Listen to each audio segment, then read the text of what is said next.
The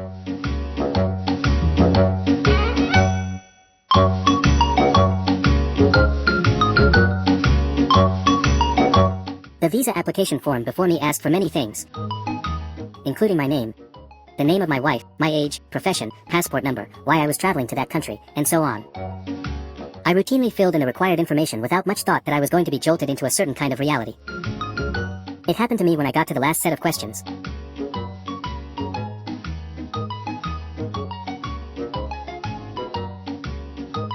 Have you ever been convicted of any crime?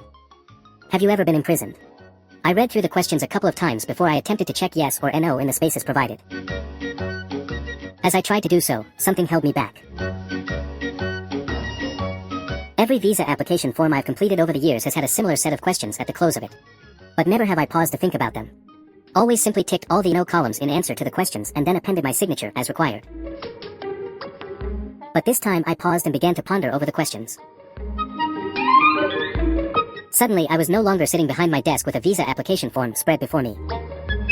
Instead, I found myself standing before a man who sat behind a huge book that was open. He turned several leaves forward and came to where my name was written in bold letters. I must say that this was neither a vision nor was I in any kind of a trance or a dream. It was simply a figment of my imagination. I have a funny mind that cooks up weird imaginations sometimes. But the reality of what I imagined was so powerful that I believe I saw the man look up and heard him say, "Here we are, Lawrence Darmani." I began to shiver a little bit. So many things were written on that page, and the writing itself did not make me feel easy. "Please answer the questions," the man said. No smiles, no small talks, nothing. I looked about me and saw I was all alone. All odds seemed to go against me as I shivered some more. "Have you ever committed any crime?" the man asked. And I could see the question clearly spelt out. If this was a visa form, I would simply mark no and move on. But it wasn't. Before I could speak out, the open book was no longer a book but a television screen. There I was, watching myself on stage. I could even watch my own thoughts and listen to my own conversations.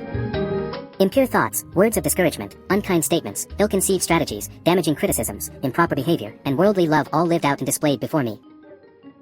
Sorrow filled my heart as I blinked. Before me was the man and he waited for the answer to his question, "Have you ever committed any crime?" How could I say no when I had just watched all manner and shape of crime screamed to me? I didn't need any definition of crime. I just knew that every wrongdoing was a crime against God and humanity. "Have you ever committed any again, crime?" he asked. "Yes," I responded. He checked the space and asked the next question, to which my answer was yes.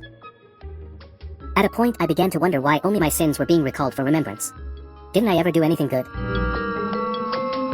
But the moment I thought this way, I recalled, "Your good deeds are like filthy rags before God," Isaiah 64 verse 6. Last question, the man announced, "Did you ever trust in someone to save you from all these crimes?"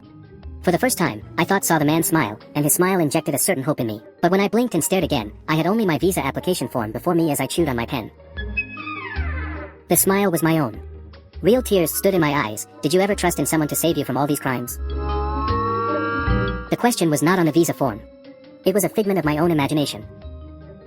But the smile on my face was real. Before I checked the first no on the visa form, I smiled again and said, "Thank you, Lord. I've trusted you to save me from my crimes. Help me not to get into them again."